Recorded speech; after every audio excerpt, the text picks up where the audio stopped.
జనగామ జిల్లాలో విచ్చలవిడిగా వెలిసిన బెల్ట్ షాపులను నివారించి ప్రజల ఆరోగ్యాన్ని కాపాడాలని సిపిఎం జనగామ జిల్లా కమిటీ ఆధ్వర్యంలో రోజున జనగామ తహసీల్ కార్యాలయంలో తహసీల్దార్ కార్యాలయం నుండి జనగామ జిల్లా ఎక్సైజ్ సూపరింటెండెంట్ కార్యాలయం వరకు మధ్య మహమ్మారి భూతం వేషధారణతో నూతన రూపంలో ర్యాలీ నిర్వహించి అనంతరం కార్యాలయాన్ని ముట్టడించారు.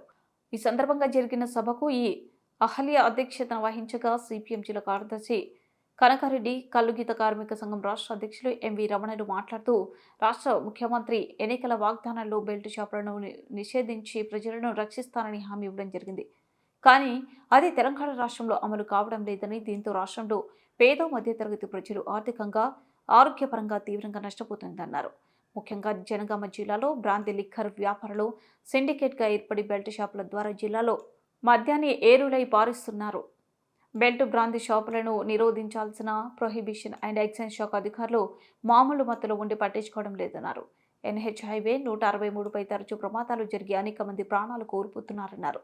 అలాగే రెవెన్యూ, పోలీస్, ఎక్సైజ్ డిపార్ట్మెంట్లను సమన్వయం చేస్తూ ట్రస్ట్ ఫోర్స్ బృందాన్ని ఏర్పాటు చేసి విస్తృతమైన తనిఖీలు నిర్వహించి బెల్ట్ బ్రాంతి షాపులను అరికట్టాలని, లేని పక్షంలో సిపిఎం జిల్లా వ్యాప్తంగా యువకులను, మహిళలను ఐక్యం చేసి దశల వారీ ఉద్యమాలు నిర్వహించి ఉద్యమ కార్యాచరణ తీసుకుంటామని అన్నారు.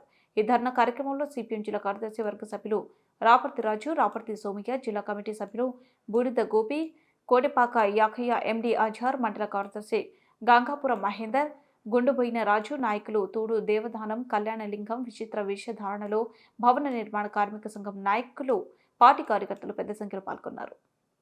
సీఎం రేవంత్ రెడ్డి గారు మాట్లాడినరు, మహిళలందరినీ కోటీశ్వరులను చేస్తా అన్నాడు.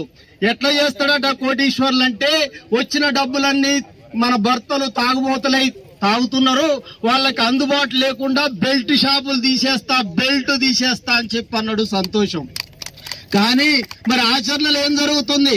మరి అక్కడనేమో బెల్ట్ షాపులు తీసేస్తా అని చెప్పన్న ఆచరణలో బెల్ట్ షాపులు ఉన్నాయని చెప్పి ఇక్కడ పార్టీ వాళ్ళు చెప్తున్నారు. మరి ఒక 3 నెలల క్రితం ఒక మీటింగ్ జరుగుతుంటే, గీతా కార్మికుల మీటింగ్ జరుగుతుంటే అక్కడ అడిగాడు సీఎం రేవంత్ రెడ్డి గారు, అయ్యా మరి గీతా కార్మికులారా మీ కళ్ళు అమ్ముడు పోతుందా అని. వాళ్ళు కూడా చెప్పిండ్రు కళ్ళు అమ్ముడు పోవట్లేదని. ఎందుకంటే బెల్ట్ షాపులు అంటే నిత్యావసర సరుకుల కిరాణం షాపుల కంటే ఎక్కువైనాయి సార్, దానివల్ల అమ్ముడు పోవట్లేదని. బెల్ట్ షాపులు లేకుండా చేస్తారని అక్కడ కూడా చెప్పిండు. ఎన్నికల మేనిఫెస్టోలో ప్రకటించారు, నిన్నగాక మొన్న చెప్పినావు, సభలో చెప్పినావు, మరి మాటలేమో చెప్తున్నావు, ఆచరణలేమో బెల్ట్ షాపులు ఉంటున్నాయి. బెల్ట్ షాపులు తీయడం కాదు, బెల్ట్ షాపులు పెరుగుతున్నాయని చెప్పి ఈ సందర్భంగా చెప్పదలుచుకున్నాం. ఎందుకంటే మాకు కూడా ఎక్సైజ్ అధికారులు పరిచయం ఉన్నారు.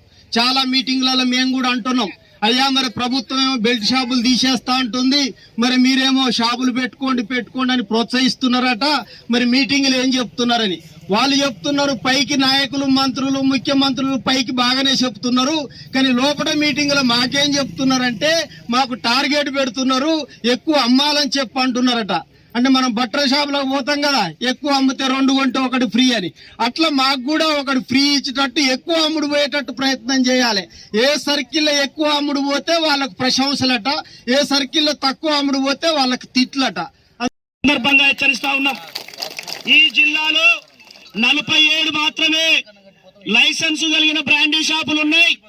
మరి ఈ జిల్లాలో ఎన్ని వేల బ్రాండీ షాపులు నడుస్తా ఉన్నాయో